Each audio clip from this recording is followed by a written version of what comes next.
Hey, what's up, guys? My name's Ethan Cregan, and this is ECregs Outdoors. It's been a while since I've done this, but I wanted to make a YouTube video and start doing these again. So, I guess we'll start with just where I am right now. I'm at my house, and if you guys remember, a long time ago, months back, I made a video about how I was going to be studying abroad in Brazil. And that had to be like last February is when I made that video. So it was like a whole year ago. And now today it is February 21st, and we have some exciting stuff. I'm actually leaving for Brazil on March 8th. So it is actually happening, and I am very excited. And I took a long break from YouTube. I just had some stuff I wanted to try out, and I'd been putting a decent amount of time into YouTube and my company, ECregs Outdoors. And it's just like, at the moment, everything wasn't going right, and I was trying to like force it down a path, and I just needed to take some time off and explore some interests of mine. And it's been like calling me back though, and I would like to start making YouTube videos again now. So what I want to do is make just kind of adventure and travel videos. ECregs Outdoors, our motto is adventure style. So that's what I like, adventure and travel, and that's what I want to talk to you guys about. So I'm just going to be making some YouTube videos on that, and hopefully I'll keep you guys updated all throughout my trip to Brazil. And it'll be a great time. I'm very excited. My laptop's dying here. So what I wanted to kind of today, guys, is run you down on what it's like to, I haven't studied abroad yet, but what it's like to apply to study abroad. And the biggest thing for me is that it is just a lot of paperwork and extra stuff. I've been trying to do this for, I think I started thinking about it like last November, over a year ago. So it's been taking a long time. And I go to Kent State University, and at first I had to just like set up some meetings with advisors in the business building. That was so long ago.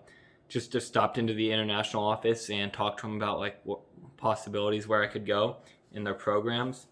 And I remember at my FYE class, which is first year experience at Kent, we had somebody come in and talk about their study abroad programs, and that's kind of what got me interested.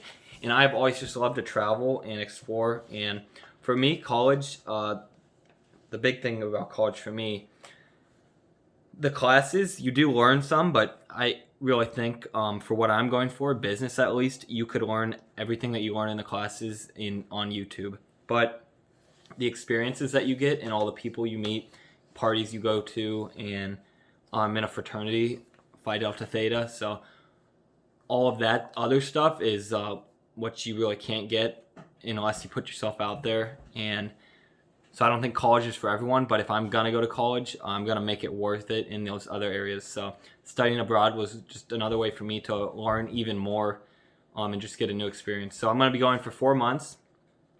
And after that person came into my FYE class and spoke about it, I then went and looked into it. I set up a couple meetings with the Office of Global Education at Kent, and we decided on Brazil. I was thinking about Australia was my first option, but it was a little more expensive, and I wanted to go somewhere that had a warmer climate.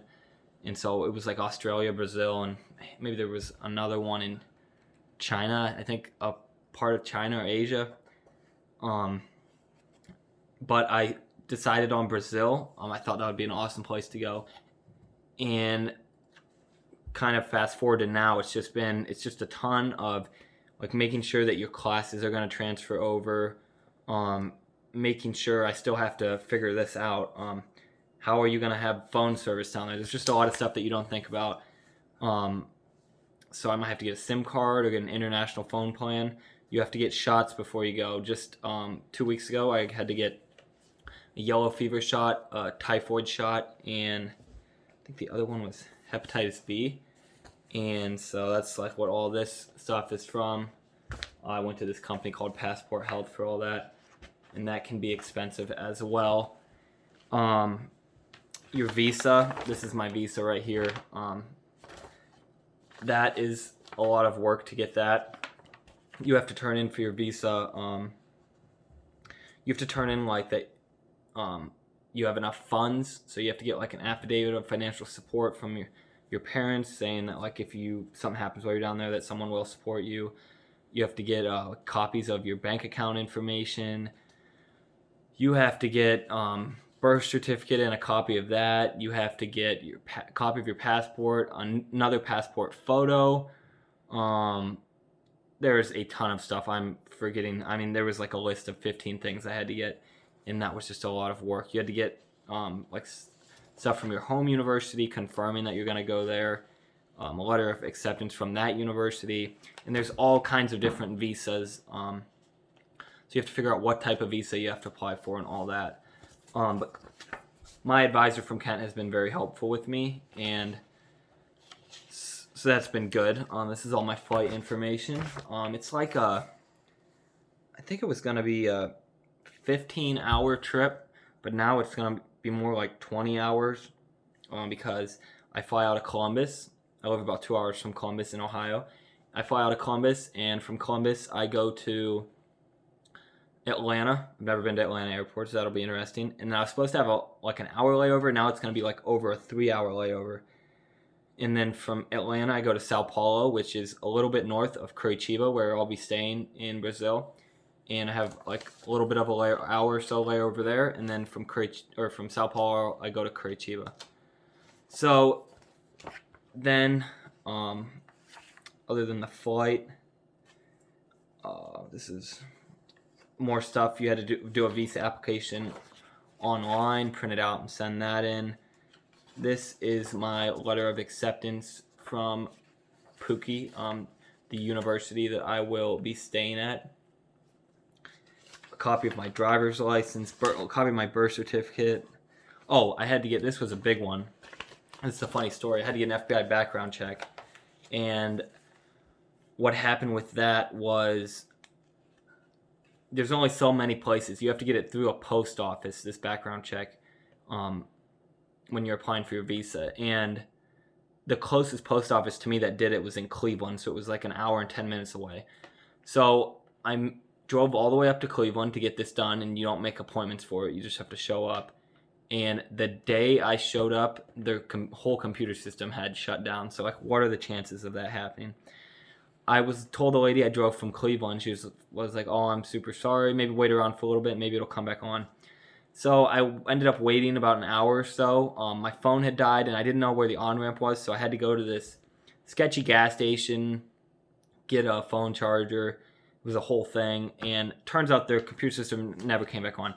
So I had to drive all the way back the next morning, and I got it done. But the lady told me as soon as I got back that the day before, as soon as I left, the computer system had come back on. So just stuff like that is just a lot of work. Here's my academic transcript. I had to get a copy of that. Bank stuff.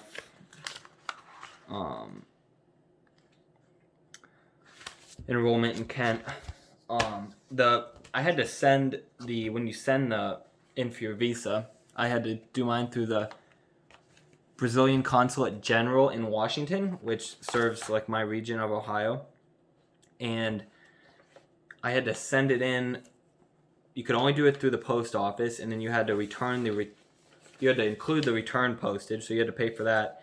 And I did the fastest one possible. I think I did Priority Express, and it actually only took like 4 days for it to get to Washington. To go through its filing or whatever in the office, and then they returned it to me, and that was actually super fast. So that was nice.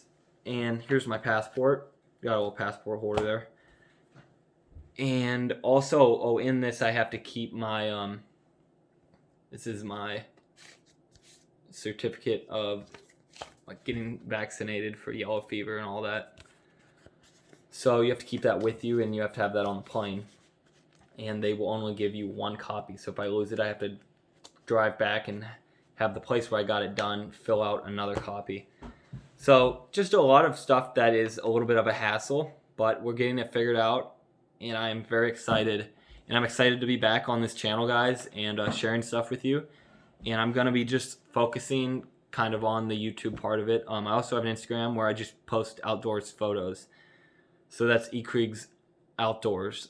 If you want to follow me on Instagram, that's pretty much the only two things that we're active on, unless you want to go look at our website. We do sell merch on there, but we, again, have scaled that back. I don't do really as much for that anymore. I have big plans in the future for it, but I'd like to grow on YouTube first and just focus on one thing. So I'm glad I got to catch you up, guys. I'd like to make more videos on explaining this whole situation. I'm actually booking my Airbnb where I'll be staying for the first couple weeks.